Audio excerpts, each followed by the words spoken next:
right? We know you as a public intellectual, a philosopher, a scholar of religion, and so this run for presidency is sort of something that, we're excited to see, but also kind of wondering where did it come from.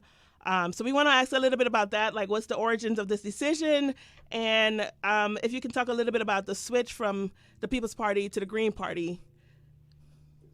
Right. No. Well, first, I'd like to begin by saluting both of you and all of those who work with you, because you all are a force for good. And in some ways, I'm just so glad that you get more and more and more spotlight for the witness that you are bearing. Because people think of Appalachia, they think of a stereotype. You think of a white brother or a white sister, Jed, Jessica, or something like that. You say, well, there's a whole lot of precious human beings in Appalachia. And in fact, many of them are Black, and Blackness comes in a variety of different forms and flavors and vibrations. And being Black in Appalachia is just as Black as being Black on the south side of Chicago or in Harlem or in Compton, Los Angeles. And so just to be able to be part of this conversation, I know Bell Hooks, my very, very dear sister, who I work closely with and wrote a book. She was deeply into reflecting on Black experiences in Appalachia. And my best friend in the world, Jim Washington, who passed in 1997, who grew up in Knoxville, Tennessee. Yeah. He was the only one that Coretta Scott King allowed to collect Martin Luther King Jr.'s works in the Testament of Hope. He wrote a great book called Frustrated Fellowship on the history of Black Baptists, which is religion of the Black masses at the turn of the century, which is my own denominational tradition. And I loved him like a brother. He'd take a bullet for me and I would take a bullet for him. And each time I think of Knoxville, I think of James Melvin Washington. And in fact, that has everything to do with my running for president, because I've always felt that I have a distinctive calling to engage in a fallible quest for truth and a painful yet joyful quest for justice. And I never thought that it would spill over into electoral politics. But electoral politics is just one site. It's just another context for the same struggle. And that fundamentally has to do with how do we come up with investing all that we have intellectually, spiritually, morally, politically to empower the least of these. I come right out of the 25th chapter of Matthew. How do we empower poor people, no matter what color, gender, sexual orientation? How do we empower working people, no matter what color, no matter what gender, no matter what sexual orientation? And it's a matter of trying to raise one's voice. So in that sense, it's not in any way a normal political campaign. It's really a kind of call for spiritual awakening, moral reckoning, political witnessing for poor and working people, because I'm thoroughly convinced that neither Democrats or Republicans put poor and working people at the center of what they're about. They're too tied to corporation, too tied to Wall Street, too tied to Pentagon, too tied to military expansionism. And when it comes to poor and working people, it's just an afterthought, a little window dressing, especially every 2 and 4 years during the election, you see. And so I began with the People's Party. I give them credit because they're the ones who came forward, put it on my mind. And then I decided to shift to the Green Party because of one, we've got institutional capacity. The People's Party only had one state. The Green Party already has nearly 20, and we can get 41. And then the People's Party also had had a certain internal struggle that was going on, that I didn't want to serve as a distraction, but I'll always give them and the volunteers credit for extending me the invitation. But I just got to stay on the move, keep the focus where it belongs, which is the social misery and suffering, but also the joy and the style and the smiles of poor and working people. Now, I begin on the chocolate side of town because my mom was chocolate and my dad is chocolate, and my church, Shiloh Baptist Church, is chocolate, and Curtis Mayfield and Aretha's chocolate. And these are the folk that have fed most deeply into shaping who I am. But I've always had a universal embrace, my vanilla brothers and sisters, all colors, because each and every one of them are precious in the sight of the God that I serve. You touched on this, but the Appalachian Regional Commission, which is a federal commission, was created in 1969 and designated the Appalachian region from Pittsburgh down to Birmingham, northern Mississippi. And that designation was based largely on poverty rates, geography and poverty rates. So as you know, this region has also been classified as Trump country as well, right? Which ignores a lot of our own social movements that have come out of this region. How do you see your work and your campaign kind of lifting up this other narrative in regards to poor and working class people in a region that's been classified by outsiders as these things, poverty-stricken, Trump country, so on and so forth?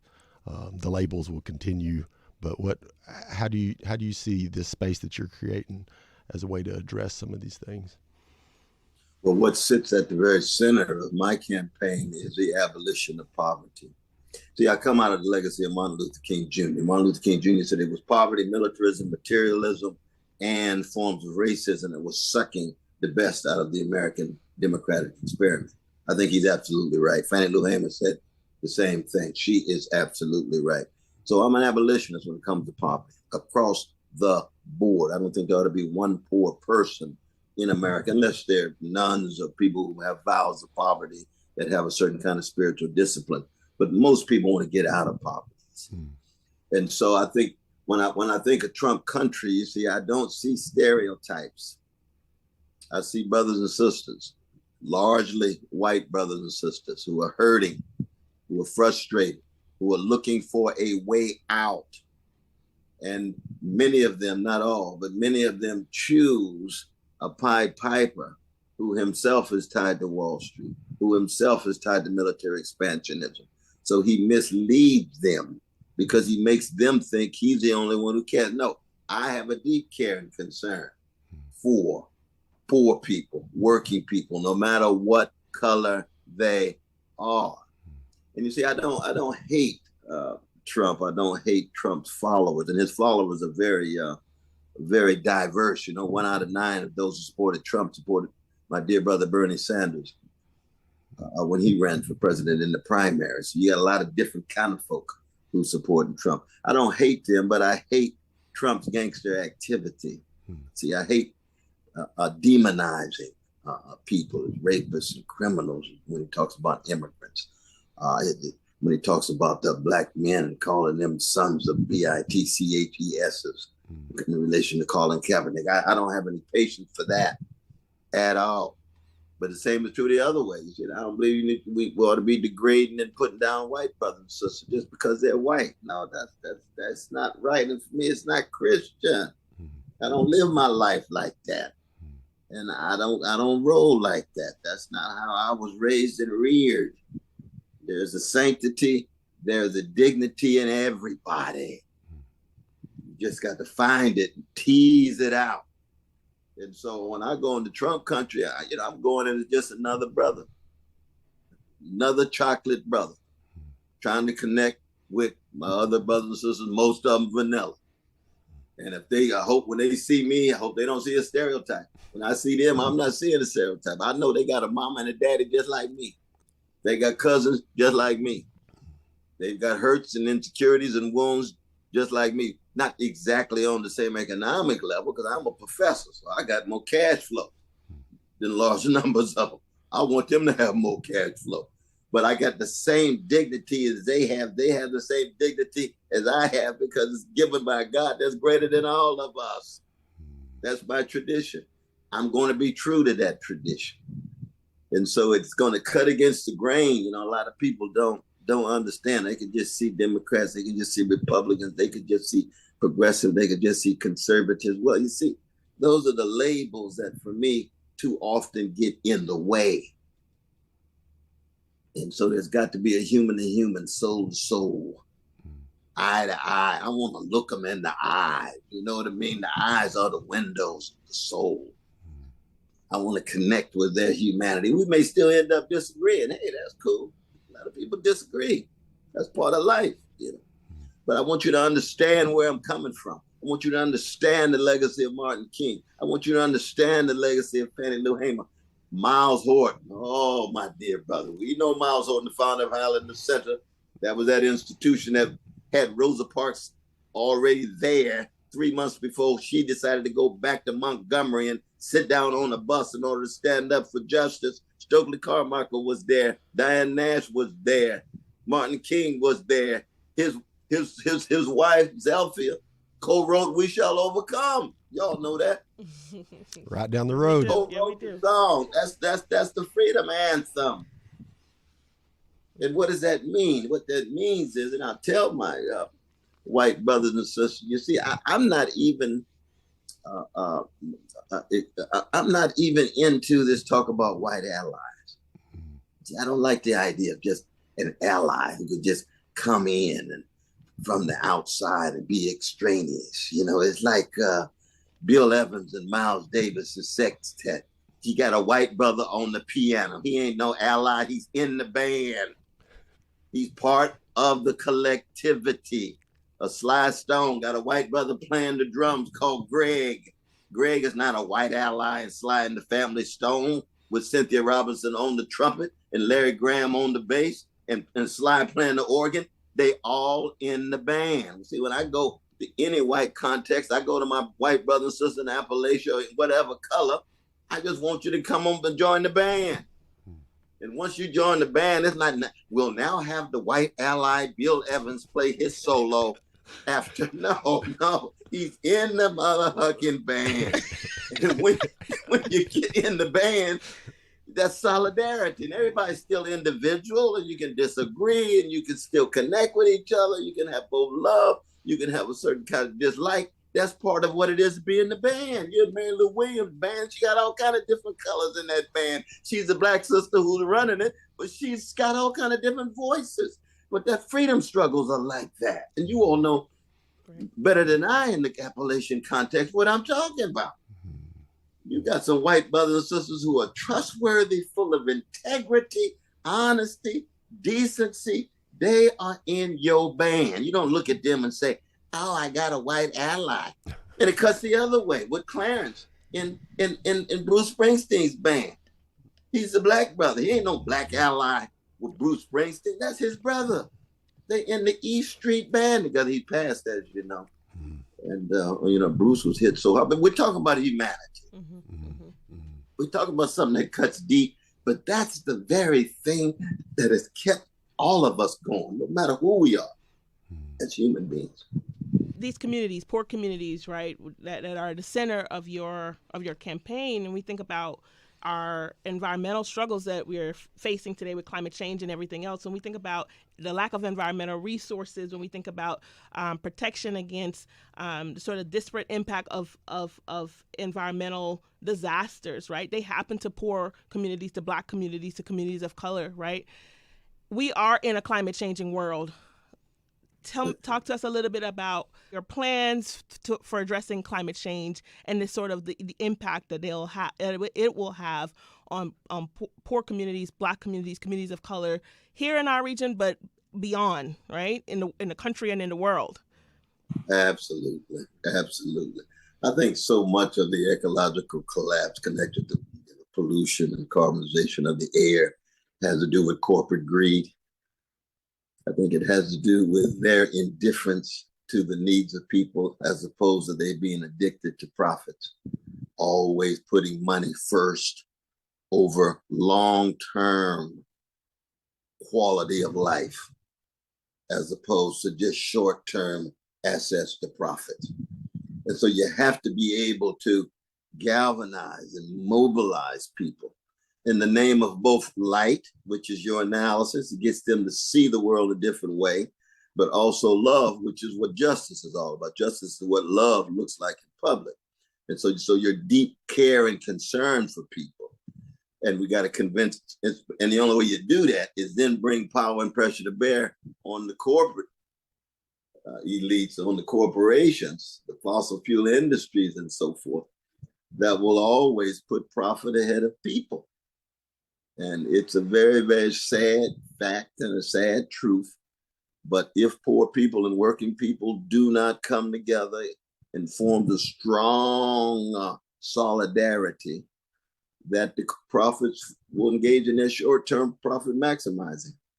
The corporations will engage in this short-term profit maximizing. And a lot of this also has to do with a major shift of resources from military-industrial complex into various kinds of efforts to ensure each citizen having access to Medicare, for Medicare for all across the board, quality schools, jobs with a living wage. I'm deeply committed to the best of the trade union movement, best of the trade union tradition, those who are fundamentally committed to empowering working people. A lot of times you get trade union leaders themselves who are willing to make deals with the corporate elites and make that too often a impediment for the empowerment of workers. But this is true in every community. You know, I've struggled with this in the Black community. We got a whole lot of Black leaders who make premature compromises that end up benefiting just the Black middle class. And it doesn't really connect with Black working people and Black poor people. This is why we've had indifference to mass incarceration, which I think is a crime against humanity. And Brother Joe Biden was one of the architects of it. He was proud of it. Well, I think mass incarceration is a crime against humanity. I've taught in prisons for 41 years. I've seen what the effects and consequences are. But that's because one is concerned only with a small group, the Black middle class. It hasn't been a focus on precious Black poor people. But trade unions can do the same thing. If they have trade union leaders must focus fundamentally on their workers. And too often they make premature compromises. You see, they become what they used to call business unionism rather than people's unionism. It's going to be a real test at the end of July with this strike that looks as if it's going to take place against UPS. We're going to see which side people take, especially these politicians.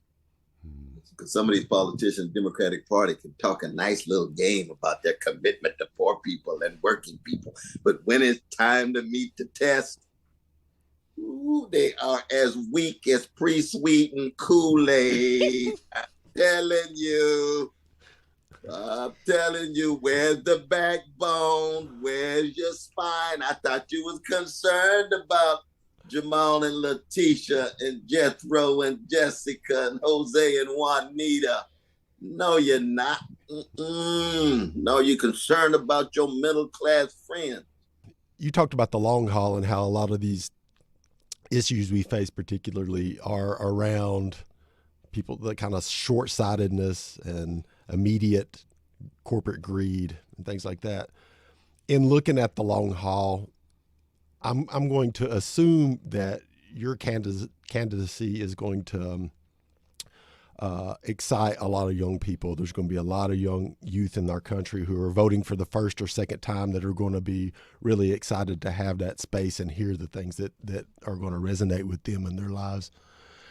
In that context, how do we, and you've seen this before, and I'd be interested to hear your thoughts on this, like how do we not only engage these young people, these new first and second year voters, but keep them engaged? How do you see that we keep these young people from becoming disillusioned in the political process and retain them, as they say, for on into the future?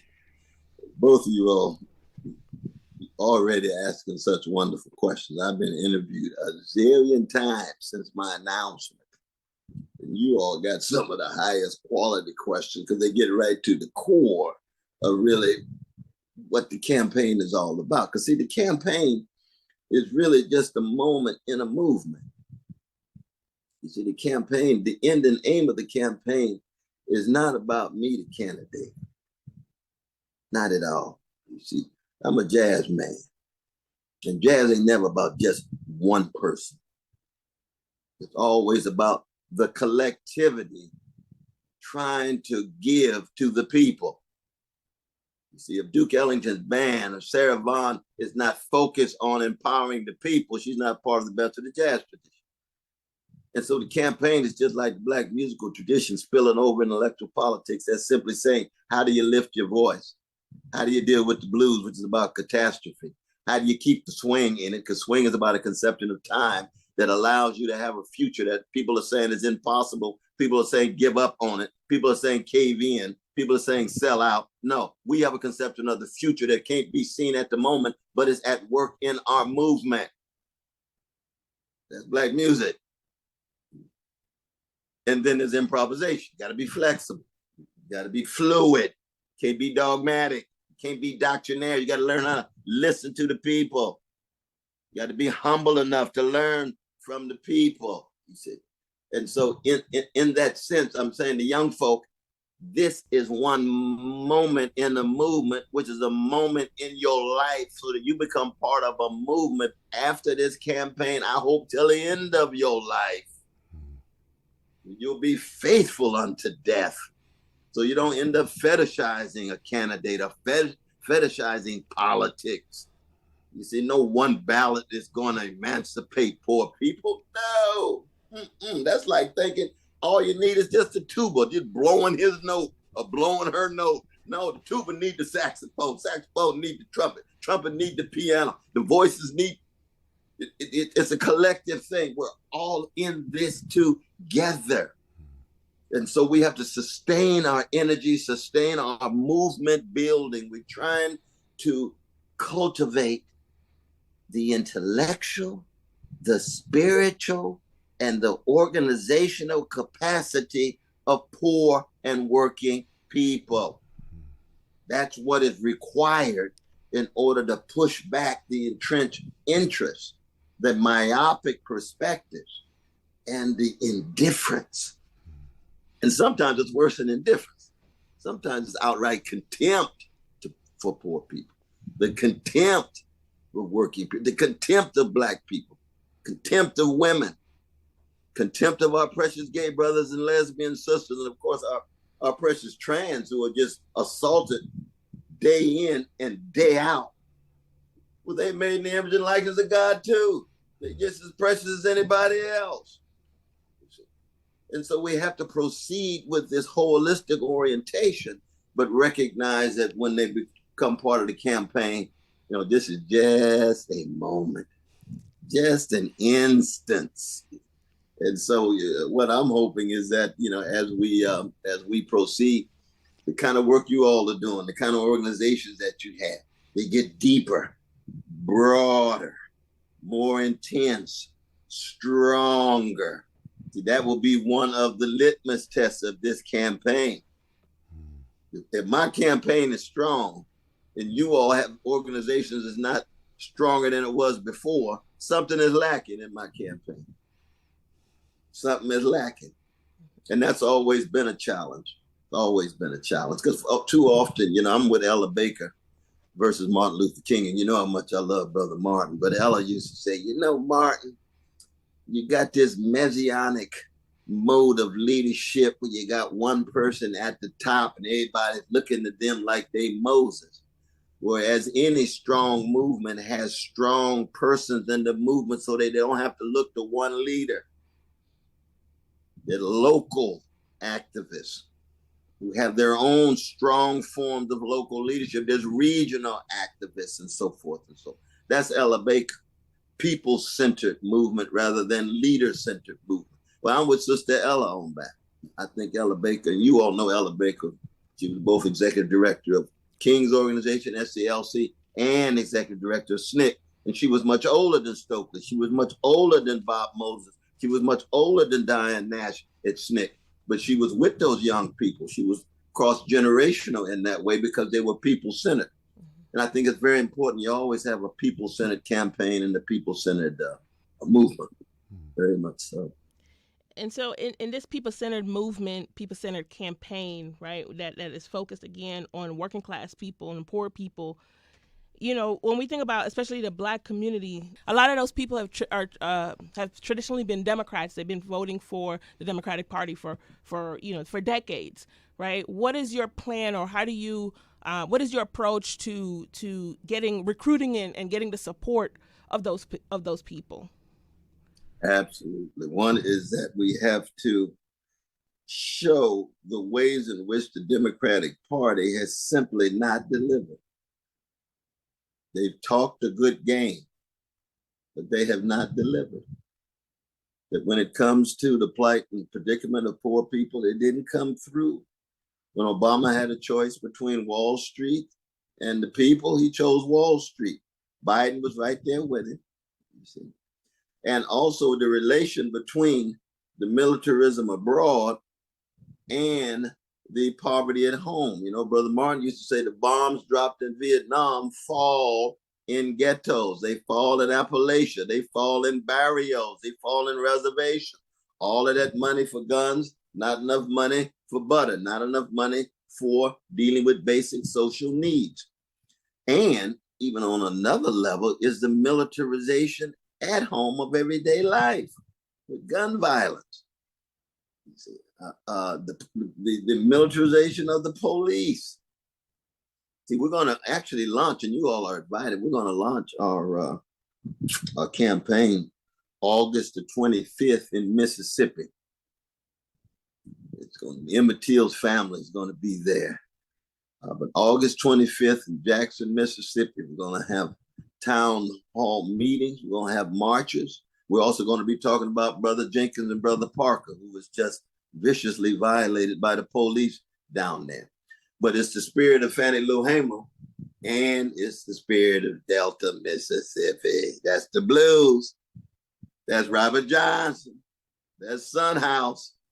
You see, we taking it back. The blues is probably one of the greatest humanizing forces in the country.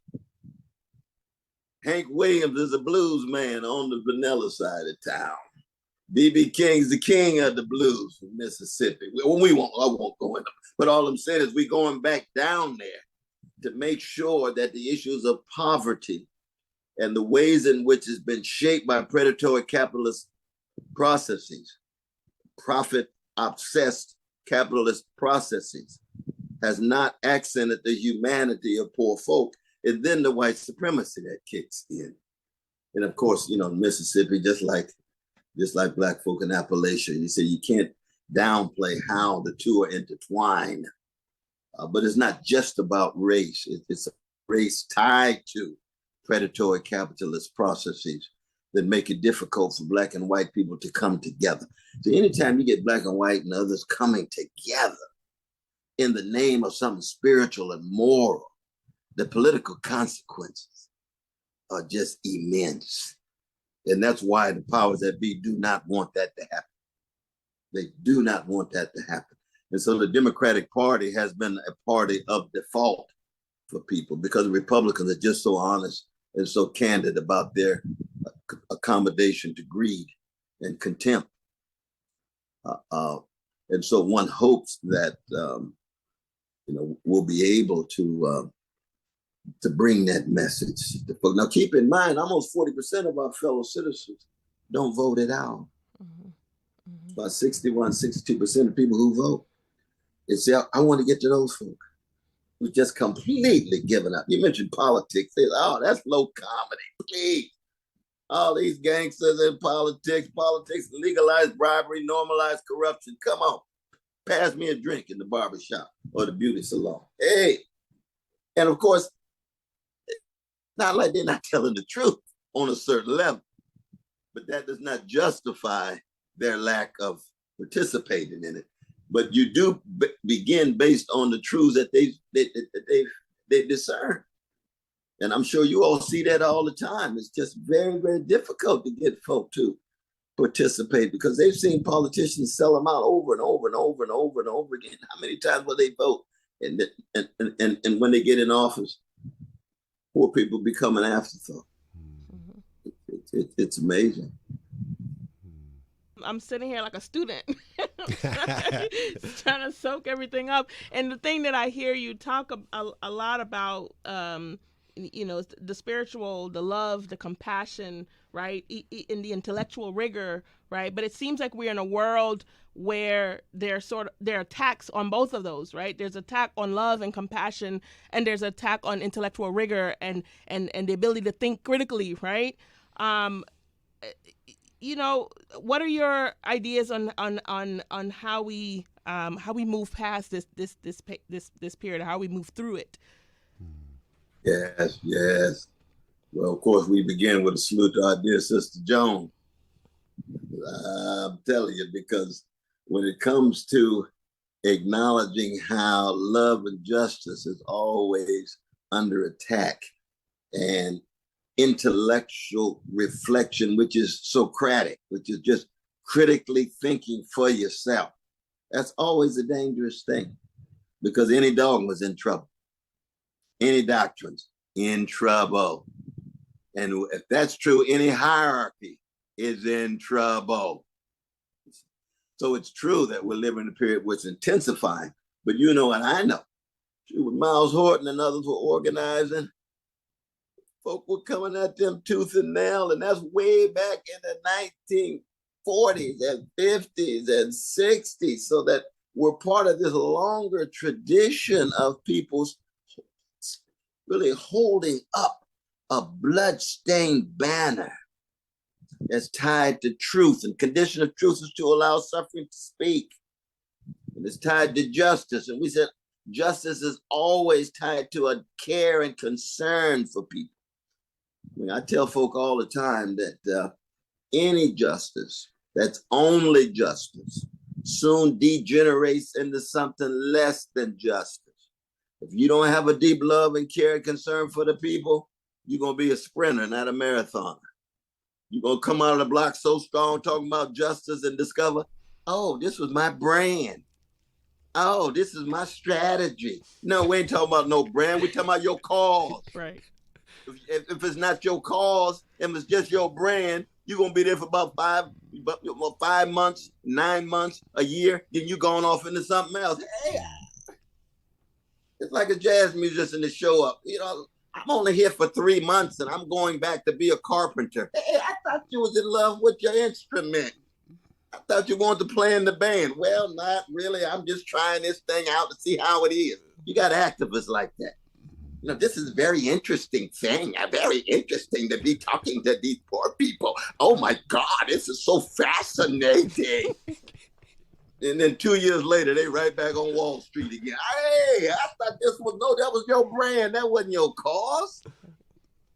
The cause is deep, it's spiritual, it's moral. And you know one thing about precious Black and working people, no matter what color they are, is that most of them know who's for real. Mm-hmm. Most of them know who's just posing and posturing. They really do.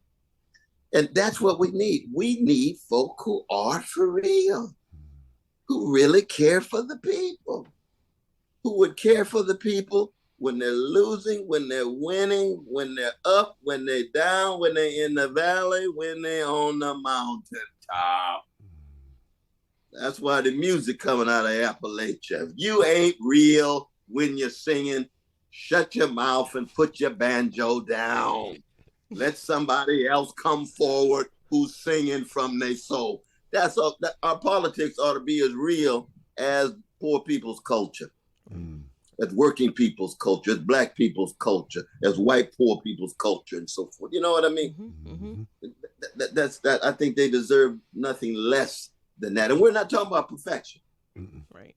We're not talking, because when I go into folk, I tell them up front, I got a whole lot of gangster in me. I want you to work with me and have patience with me. I had that in Charlottesville. When I went to Charlottesville with some of our very sick white brothers in the Klan, neo-Nazi. You all remember Charlottesville in Virginia? And they come up to me, got their mask on, got their gun, ammunitions in their guns. They say, aren't you that person on, the end? Aren't you that end on television calling everybody brother? I said, yes, brother. That's me. I can't stand that. I can't stand that. I said, well, let me tell you something, brother. I'm a free Black man. No, I don't ask for anybody's permission as to who I love. I said, and in fact, Jesus loves you just like Jesus loves me.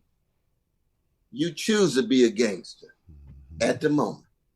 I was a gangster before I met Jesus, and now I'm a redeemed sinner with gangster proclivity. We praying for each other. But I'm on a human spectrum, just like you. But you are my foe.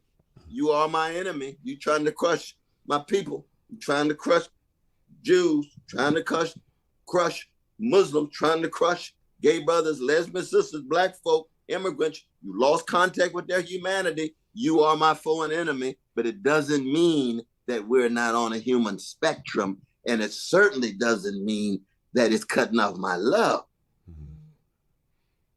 And they looked at me like I had lost my cotton picking mind. And I said, that's right. I want to disrupt you. That's exactly right. I want to completely call into question the narrative in your mind as to what you thought I was like, or what you think I think you are like. You can change. You can be transformed. You see, look at George Wallace. People forget how George Wallace ended up critical of white supremacy. Nathan Forrest, one of the founders of the Ku Klux Klan, got a city named after him in Arkansas, the same city that a genius named Al Green was born in. What happened to Nathan at the end of his life? A critic of white supremacy. He grew out of that Ku Klux Klan hatred and so forth. People change. Malcolm Little was a gangster. The Honorable Elijah Muhammad loved him in a cell. He became Malcolm X, and then he outgrew Elijah Muhammad in terms of his love. We don't give up on people. When I hear Sister Hillary and the other Democrats calling the white poor people irredeemables and deplorables, I said, "Ooh, you really missed the point, didn't you? Who do you think you are? All of this arrogance and condescension and looking down on other folk as if the only folk acceptable are those like your friends who hang out with you in Chautauqua and other places. Come on, Sister Hillary. Shame on you. Shame on you. Are you justifying all of that xenophobia down there in Appalachia? No, I'm not justifying it. And I'm not justifying all the greed on Wall Street or at Harvard and Yale and Princeton either.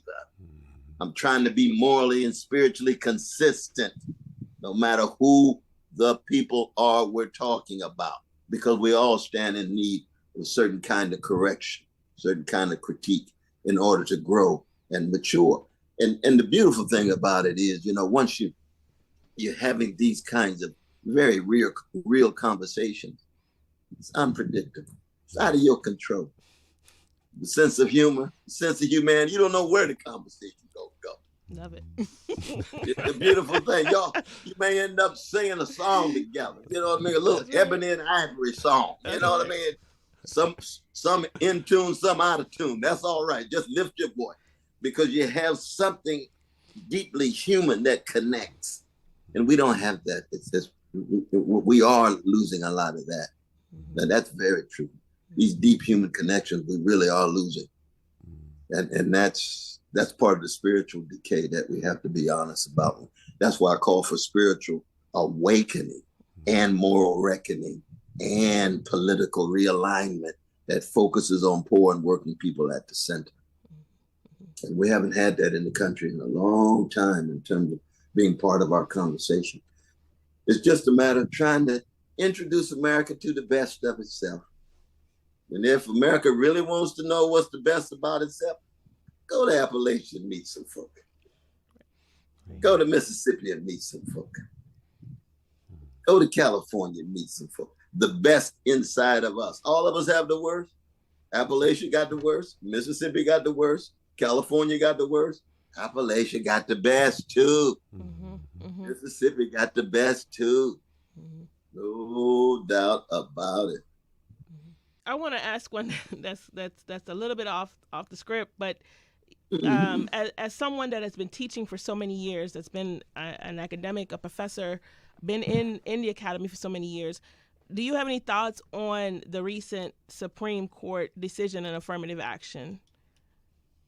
Yeah, it's a very sad thing in many ways. It really is. Because people have to understand what affirmative action was about. You had a vicious legacy of white supremacy of almost 100 years of barbaric slavery and another 100 years Jim and Jane Crow, which is neo-slavery, lynching every 2.5 days for 50 years of black folk. And America had to raise the question, say, okay, you've had affirmative action for the white elites, not white poor, not white working class. For white elites, affirmative action was white. All that time. What are we going to do? That was a question in the 60s. What are we going to do? They said, well, maybe what we can begin to do is just create a program that allows people to gain access to some of these positions that have resources and status. And it was never a matter of being disqualified because everybody had to meet qualifications. But the question was that the pool was so big. And when you look at these schools, I mean, the legacies are almost 1 out of 5 get in. Whose legacies? The folk who have parents. Who are the parents? Not white poor, not black of any color, white elite. But I'd say you already got. Then you got regions. You want folk from Montana. You want folks from Nevada as opposed to just California and New York. So when they finally got the black folk after 100 and some years of slavery and Jim Crow, they said, well, let's just have this particular program. And as soon as it got in there, the critiques began. So this was a weak tool to deal with barbaric white supremacist practices against black folk. I mean, in 1865, 4% of black folk in the whole nation could read. How come? It's against the law for black people to learn how to read and write. And people say, oh, Brother West, that sounds like you talking about us as the victim. Black people have never been solely victims. We've been victimized, but we've never been solely victim. We just stole away. It was against the law for black people to worship God without white supervision. So we stole away at night and held our hands in the rain. And what did we do? We raised our voices and sang, swing low, sweet chariot. We created some beautiful songs. We wasn't going to get no black Shakespeare yet because he couldn't read. So all of that genius had to be filtered through the music. Then finally we break the back of white supremacist slavery. And for 12 years, you got a moment in the summer of Reconstruction. Here comes Jim Crow again. So the idea that the court would say, I would hear my brother Chief Roberts say, well, we have to be indifferent to race and its consequences in order to deal with race. How are you going to be indifferent to the legacy of slavery and the legacy of neo-slavery? It's not going to work. To think that somehow you're going to be able to leapfrog over those effects and consequences. Now, it's true that there's been progress. There's no doubt about that. And that progress is real. How come? People fought for it, blood, sweat, and tears. And not just black folk, but the legacies of the Miles Hortons and the John Browns and the Lydia Maria Childs and Ann Bradens and Rabbi Abraham Joshua Heschels and Philip Barrigan. We can go on and on. But it's been disproportionately black folk. Let's just be honest about that now.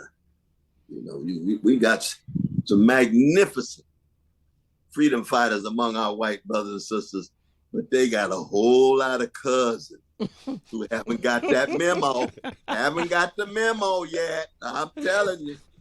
Very real. So that it's a very sad day when you get the Supreme Court saying, okay, this one little weak tool we had, we're pushing aside. So it's an attack on black folk for me.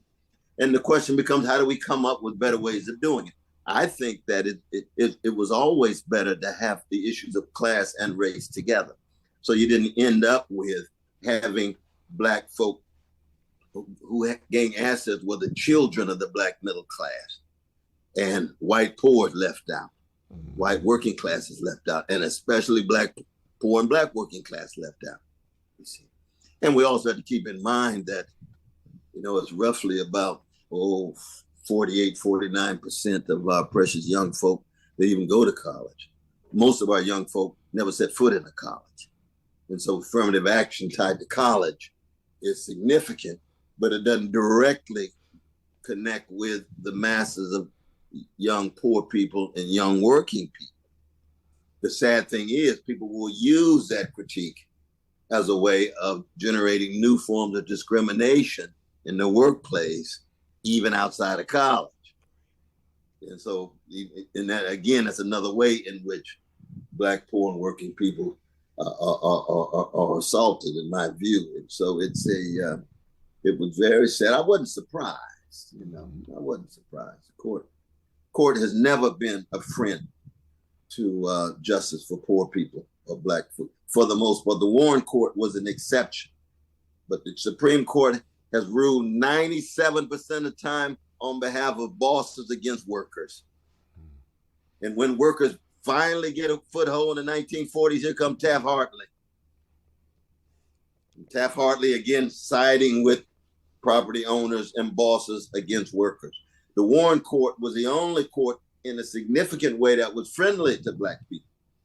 Supreme Court had slaveholders on it up until the 1860s. Then they had segregationists on it up until the 1960s. Some of them were members of the Klan.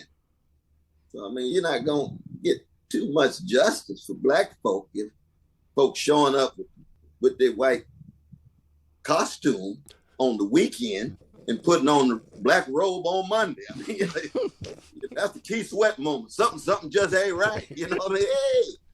Hey, should we be surprised at this thing? But at the same time, and you all know, as lovers of the people, that we should never be surprised by setback.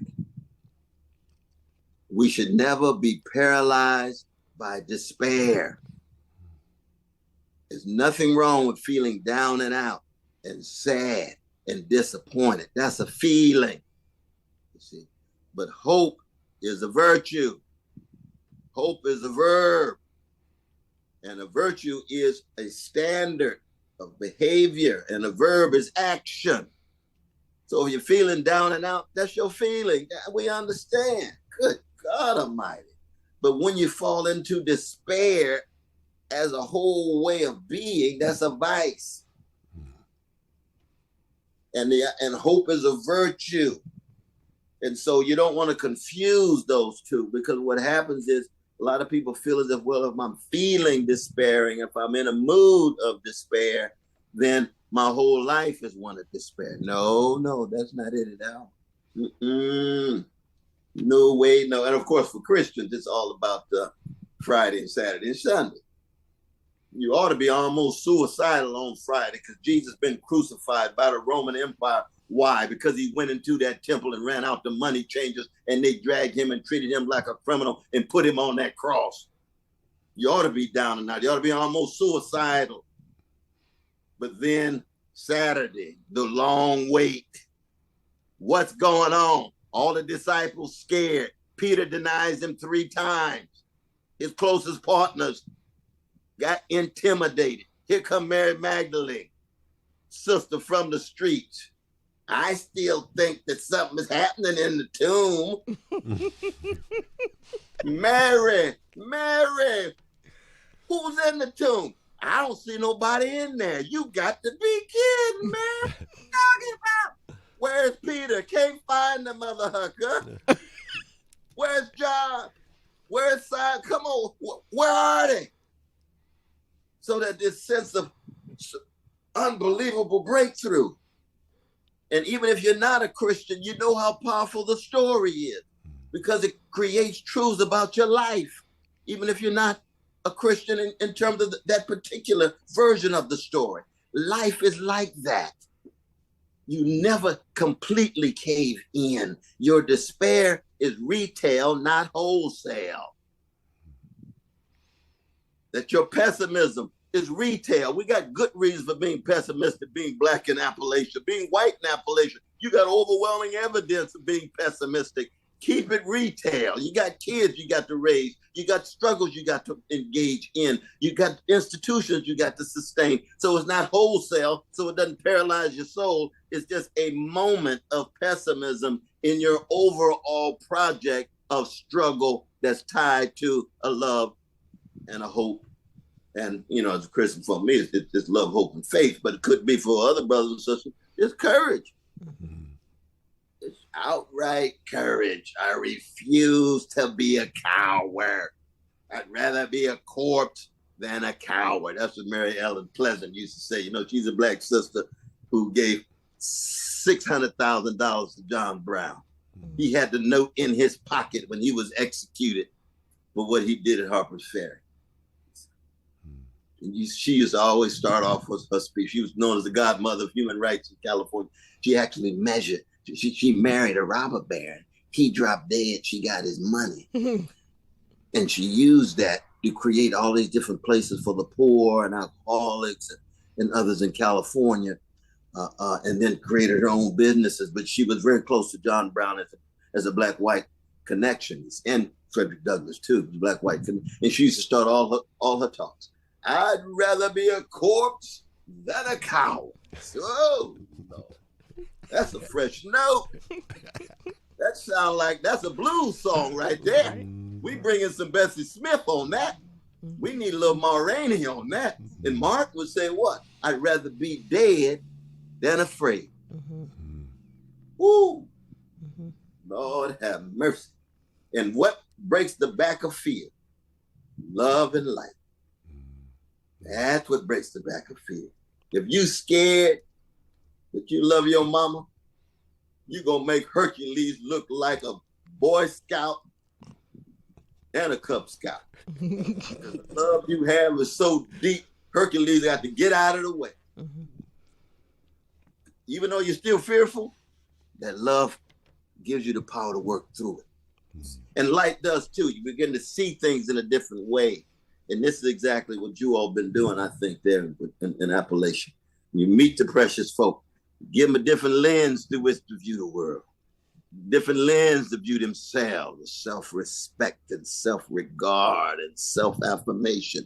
But then they got to have something love. They got to get outside of their egos, got to get outside of their narcissism. They got to get outside of their hedonism. Something bigger than them, whatever it is, lures them to give them a strength that they didn't realize they had. The thing that they thought was impossible more and more becomes possible. See, that's what love, that's what justice is all about. Very much so. You all knew all of this, bro. I'm just reiterating what you've been living all of these years. It's Dr. good West, to hear. yes, indeed. This has been a pleasure in so many ways.